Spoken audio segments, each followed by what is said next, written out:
이사야서에는 종의 노래라는 그 부분이 나옵니다. 종의 노래라는 종의 노래라는 게 뭐냐면 예수님에 대한 노래라는 뜻이에요. 예수님을 종으로, 하나님 보내신 종으로 표현해서 그 예수님의 정체와 예수님의 사역에 대해서, 예수님이 어떤 분이신가, 예수님이 무슨 일을 하시는가에 대해서 예언하는 총 4개의 종의 노래가 있습니다. 42장, 49장, 50장, 그리고 오늘 살펴본 52장 13절부터 53장 12절까지 4부분의 종의 노래가 있는데요.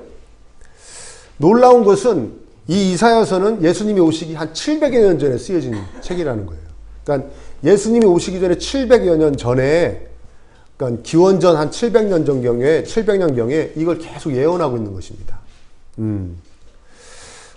근데 그 종의 노래 중에 다른 종의 노래를 종합적으로 이야기하면서도 새로운 부분도 이야기하는, 그 종에 대한 새로운 부분도 이야기하는 가장 종의 노래 중에 절정을 이루는 종의 노래가 바로 오늘 우리가 함께 읽은 본문의 이 내용입니다.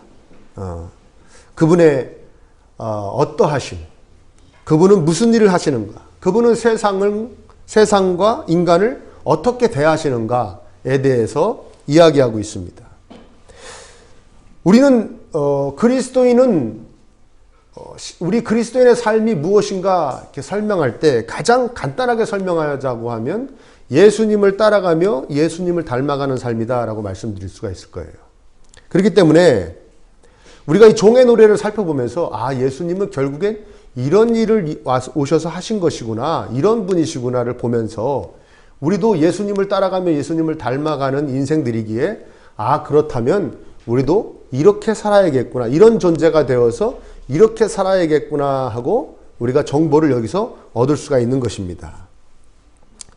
예수님의 삶에 나타났던 모습들은 저와 여러분의 삶의 모습에도 나타나야 됩니다.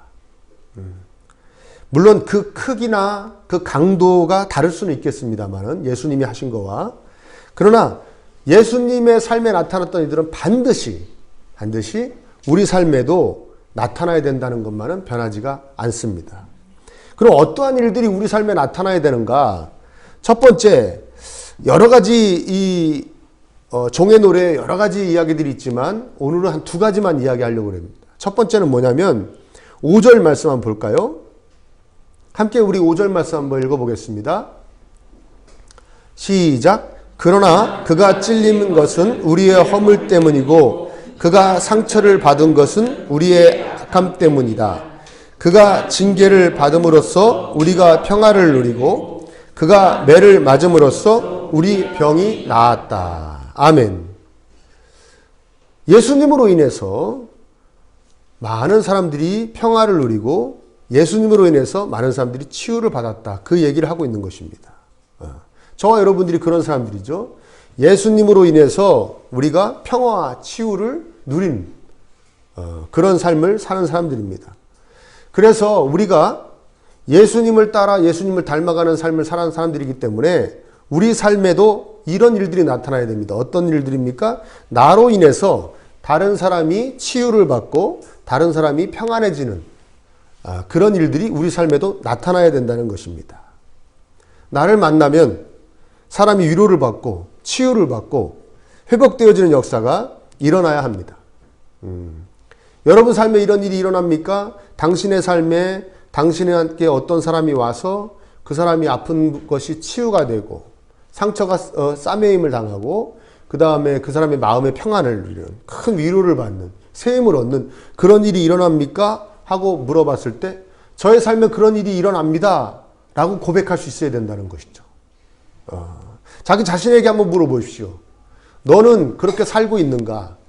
너의 삶 가운데 다른 사람이 너한테 와서 위로를 받고 치유를 받고 평안을 누리는 그런 일들이 일어나고 있는가? 우리는 자기 자신에게 물어봐야 됩니다. 나로 인해 다른 사람이 혜택을 받아야 됩니다. 아멘. 그러기 위해서는 그게 그냥 되는 게 아닙니다. 그러기 위해서는 어떻게 돼야 됩니까? 바로 그가 징계를 받음으로써 우리가 평화를 누리고 그가 매를 맞음으로써 우리의 병이 나았다.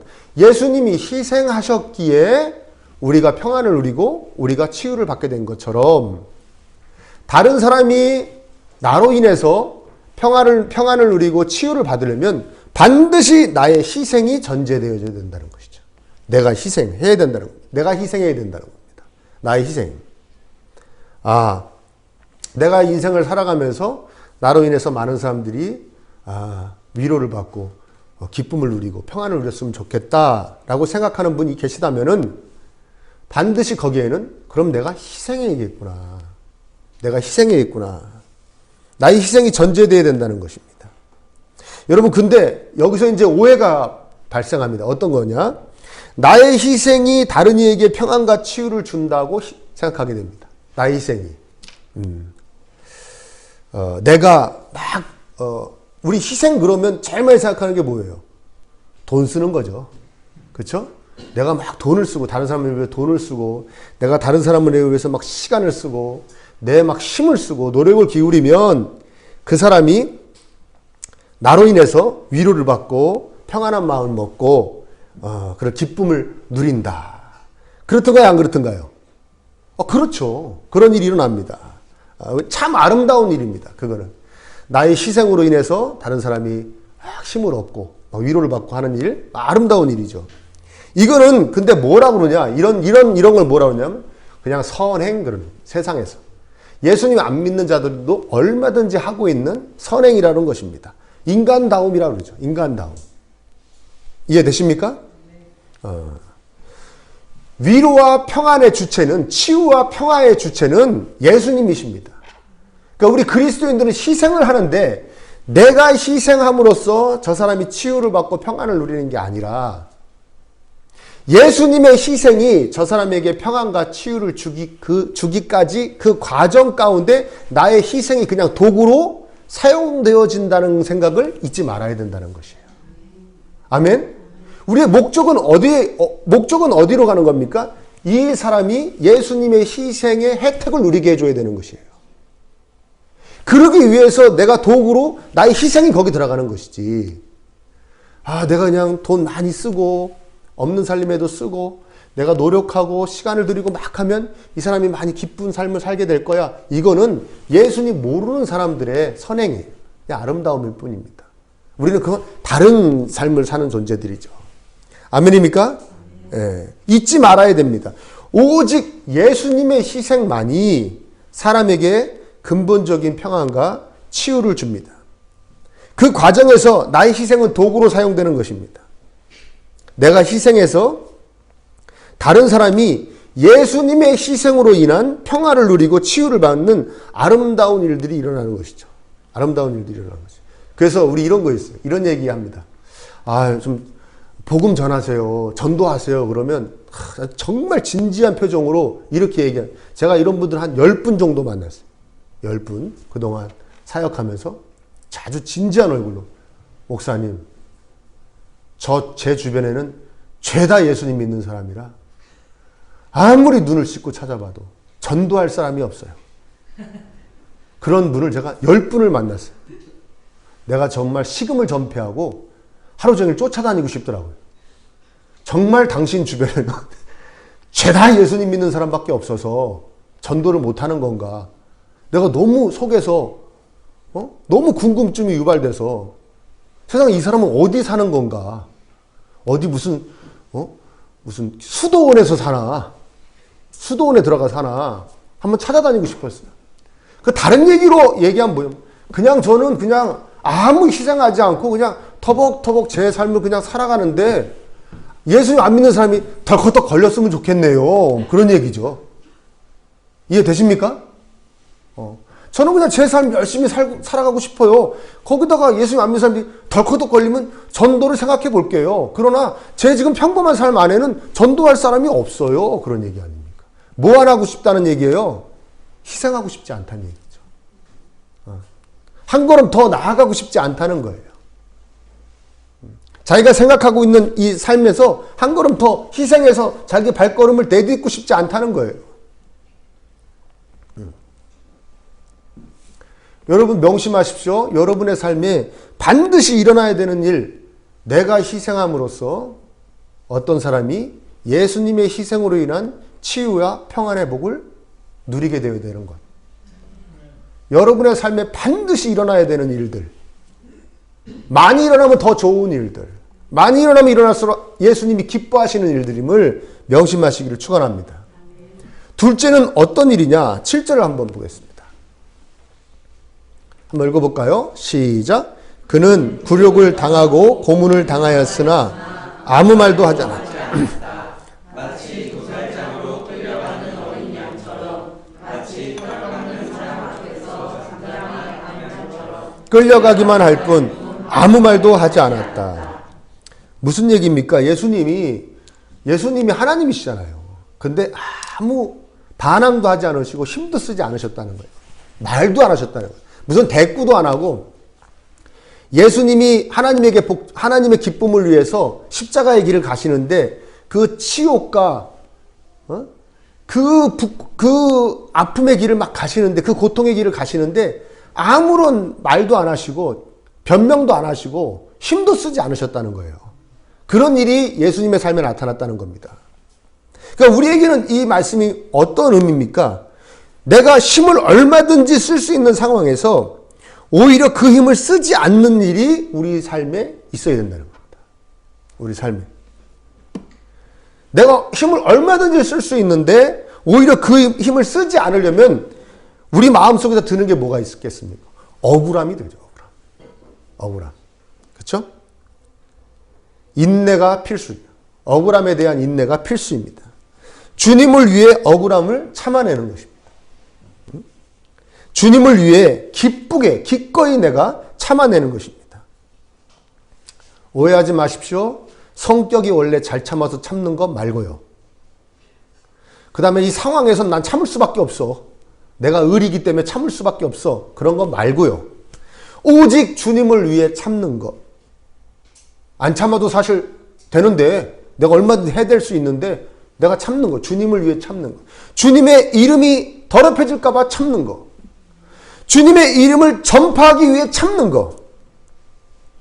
이런 역사가 일어나야 된다는 것이죠.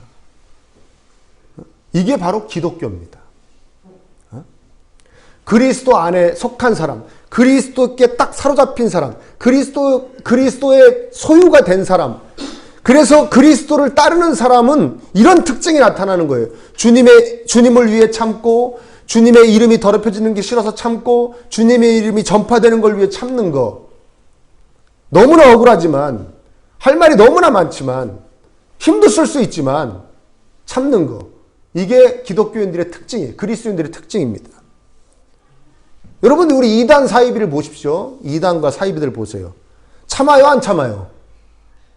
안 참죠. 자기네들이 분명히 잘못했는데, 자기가 성폭행을 했는데, 성추행을 했는데, 못된 짓을 했는데 자기가 오히려 막 고발하고 고소하고 자기들 그 신도를 데려다가 막 데모하고 안 참잖아요. 그게 이단 사이비예요. 우리 기독교는 그게 아닙니다. 우리는 참는 거예요. 그런데 기존 교회들도 참아요, 안 참아요? 예? 그래서 헷갈리는 거예요. 이게 어디가 이단이고 어디가 사입인가. 좀 다른 게 있어야 되는데, 그럴 때 달라야 되는데, 아니 우리 기존 교회들도 툭하면 교인들 데리고 가서 데모하고 난리를 치니, 그러니까 사람들이 헷갈리는 거예요. 똑같은 것 같은데 또 자기들끼리 이단이라고 그런다. 헷갈리는 거죠. 어떻게 해서든지 이기려고 그래요. 이기려고.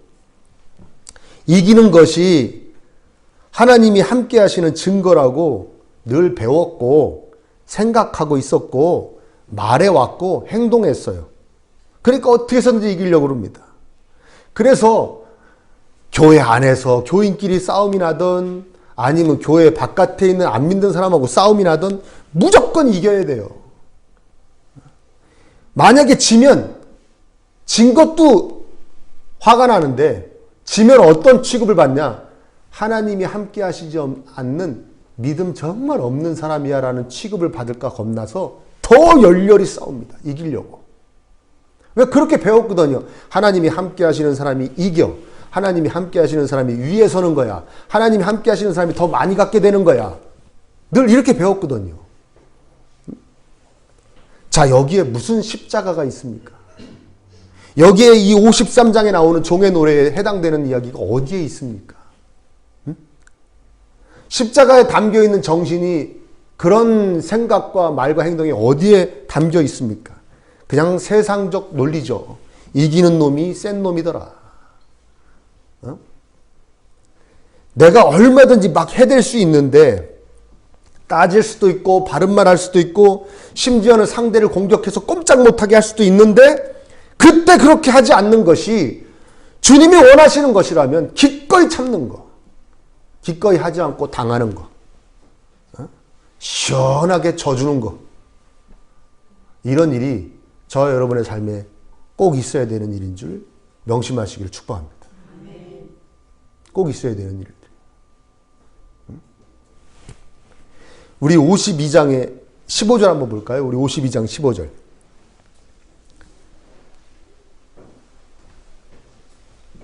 이제는 그가 많은 이방 나라를 놀라게 할 것이며 왕들은 그 앞에서 입을 다물 것이다. 왕들은 이제까지 듣지도 못한 일들을 볼 것이며 아무도 말하여 주지 않은 일들을 볼 것이다.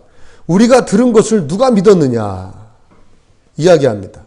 이게 무슨 얘기예요? 아무도 듣지 못한 일들을 예수님 삶은 보여준다는 겁니다. 아무도 생각하지도 못했던 일을, 들어본 적도 없는 그런 일들이 예수님 삶에 나타난다는 것입니다. 뭘 얘기하는 겁니까? 그냥 우리 평범한 인간들이 생각하는 그 일반적인 어떤 삶, 그 삶을 뛰어넘는 일들이 예수님 삶에는 일어났다는 거예요. 그러면 예수님을 따르는 우리 그리스도인, 예수님 따르며 예수님 닮아가는 그리스도인 삶에도 일반적인 생각을 뛰어넘는 일들이 일어나야 된다는 것입니다. 일반적인 삶의 모습으로 살아서 우리가 많이 생각하는 삶이 뭡니까? 내가 잘 돼서 우리 주변 사람들 많이 도와주고 살면 참 좋겠다. 아멘? 대단한 생각이죠. 이런 생각 안 하고 사는 사람들도 많아요. 그러니까 대단한 생각입니다. 어떤 생각이요? 내가 잘 돼서 내가 높게 되고 많이 갖게 되고 강하게 되면 내 주변 사람들 많이 도와주고 살아야지. 이것도 굉장히 대단한 생각입니다. 아름다운 생각이에요. 예? 이런 생각하고 사는 사람들도 그렇게 많지 않습니다. 그러나 우리는 이러한 삶에 만족해서는 안 되는 사람입니다. 이러한 삶에 만족해서는 안 되는 사람이에요. 이런 삶을 꿈꿔서는 안 되는 사람입니다. 왜? 이런 삶은 그냥 평범한 삶에 지나지 않아요. 누구나 많이 들어본 거고 누구나 많이 본 삶이에요. 자기도 한 번씩 꿈꾸는 삶이에요. 우린 여기에 그냥 머무르면 안 되는, 세상적인 잣대로는 내가 도움을 받고 내가 위로를 받고 그래야 되는 것 같은 관계인데 희한한 일이 우리 삶에 벌어지는 것이죠. 분명히 누가 봐도 내가 위로받고 도움받아야 될 것 같은데 둘의 관계를 자세히 살펴보니 저쪽이 더 많이 갖고 저쪽이 더 높고 저쪽이 더 강한데 오히려 이 사람을 통해 저 사람이 위로를 받고 치유를 받고 평안을 누리고 있다는 간증이 나오는 관계를 사람들한테 보여줘야 된다는 것이죠. 무슨 말인지 이해되십니까? 아멘? 오히려 위로를 해줄 것 같은 사람이 위로를 받고 도움을 이쪽에서 이쪽으로 줄 것 같은데 반대로 이 사람한테 도움을 받았다고 막 간증하는 그런 일들이 저와 여러분들의 삶 가운데 나타나야 된다는 것입니다. 이해되세요? 여러분, 로마를 완전히 기독교로 다 정복했다 이런 말 너무 좀 그렇지만 로마를 완전히 기독교로 물들였을 때 제일 선봉에 서서 복음을 가장 강하게 전파했던 사람들이 어떤 사람들이냐? 노예들이었어요. 우리나라에 복음이 들어온 지가 100여 년이 넘었지만, 본격적으로 들어온 게 100여 년이 넘었지만, 우리나라에서도 가장 믿음의 선봉에 서서 많은 사람들을 복음을 전해서 예수님의 희생으로 인한 치유와 평안의 복을 누리게 한 사람들은 바로 머슴들이었어요. 여종들이었습니다. 생각해 보십시오. 평범한 삶 가운데 평범한 생각으로 도저히 일어날 수 없는 일이죠. 상전들이, 귀족들이 종들한테, 노예들한테 너네 오늘부터 이방 우상 다 제어해버리고 예수님 믿는 거야. 안 믿으면 죽는 거야. 그래가지고 예수님을 믿게 될 것 같은 것이 일반적인 생각인데 그런 일이 일어난 것이 아니라는 거예요. 반대로 일어난 거예요. 노예들이 주인들을 전도하고 머슴들이, 여종들이 상전을 전도해서 예수님을 믿게 한 겁니다. 누가 누구에게 복음을 전했고 누가 누구에게 위로와 평안을 주었고 누가 누구에게 복음을 전했습니까? 우리의 생각과 완전히 반대되는 일들이 일어나는 것이죠. 아멘. 그러니까 저와 여러분의 삶 가운데는 아주 특별한 일들이 일어나야 돼요. 아주 특이한 일들이 일어나야 되는 것입니다. 그것이 저와 여러분의 삶이죠. 그래야 우리 삶이 어떠한 삶이 되는 것인가? 11절을 한번 보겠습니다. 고난을 당하고 난 뒤에 그는 생명의 빛을 보고 만족할 것이다. 나의 의로운 종이 자기의 지식으로 많은 사람을 의롭게 할 것이다. 고난을 당하고 난 뒤에 그는 생명의 빛을 보고 만족할 것이라는 겁니다. 예수님이 아주 기뻐하시게 될 거라는 거예요. 아주 만족하시게 될 거라는 거예요. 예수님이 그렇게 하나님의 뜻을 위해서 우리 대신 희생하셨는데, 그리고 하나님의 뜻을 이루기 위해서 그렇게 참으셨는데, 힘을 쓸 것을 안 쓰고 억울해도 참으셨는데, 그런 예수님이 그 일이 고난을 당하고 난 뒤에 만족하게 될 것이, 기뻐하시게 될 거라는 거예요. 모든 일을 통해서.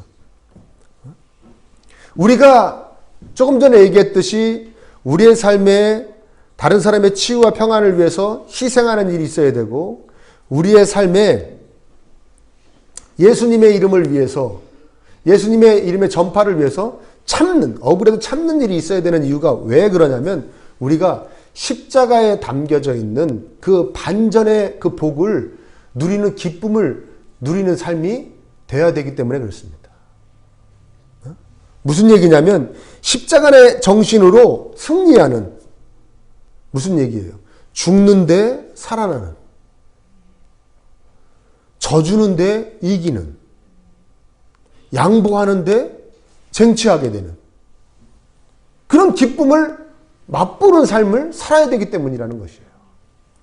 아멘? 그야말로 십자가의 반전을 삶 가운데 누리는 기쁨을, 그걸 맛봐야 된다는 거예요. 여러분 맛보고 계십니까? 여러분이 누리는 기쁨은 뭡니까? 혹시 이런 거 아닙니까? 어떻게 해서든지 이기려고 했는데 이겨서 기쁘고, 죽기 싫어서 살려고 발버둥을 쳤는데 살아서 기쁘고, 그저 갖고 싶어서 안달을 냈는데 드디어 갖게 되어서 기쁘고, 그저 이런 기쁨만 누리고 살았다면, 여러분, 예수님이 나를 위하여 십자가에서 죽으심으로 나에게 허락하신 정말 큰 기쁨, 진짜 기쁨은 맛도 못 보고 산 인생이라는 것이라는 거예요. 얼마나 억울합니까? 얼마나 반쪽짜리 인생입니까? 십자가와 아무런 상관이 없는 삶을 살고 있는 거예요.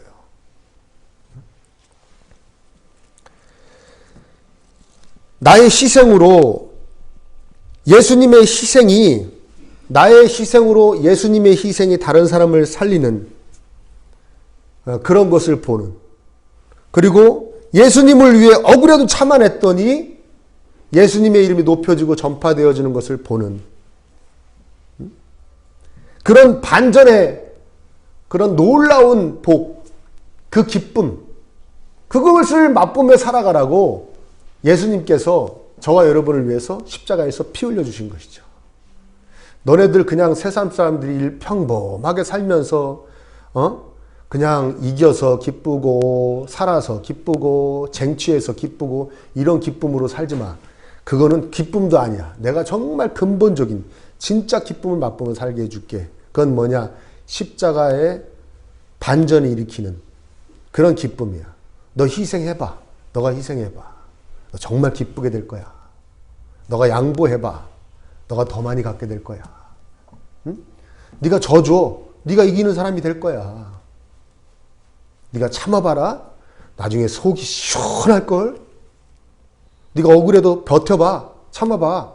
나의 이름을 위해서 네가 아주 속이 시원하게 될 거야. 이런 아름다운 기쁨, 근본적인 기쁨을 여러분, 저와 여러분 많이 맛보며 사실 수 있었으면 좋겠습니다. 네? 저희들에게 예수님께서 십자가를 이렇게 딱 넘겨주신 것이죠. 십자가를 지고 예수님을 따라 열심히 그 길을 따라가는 것입니다. 그 삶에서 반전에, 십자가의 반전에 담겨 있는 그 기쁨 많이 맛보시는 저 여러분 되시기를 간절히 축복합니다. 그러기 위해서 오늘 얘기한 두 가지, 여러분 희생하십시오. 다른 사람의 치유와 회복을 위해서 희생하십시오. 내 삶에 그런 일이 반드시 일어나야 된다. 많이 일어나야 된다. 희생하십시오. 그리고 참아내십시오. 예수님의 이름을 위해서, 예수님의 이름의 높임과 예수님의 이름 전파를 위해서 많이 참아내는 저와 여러분 되시기를 간절히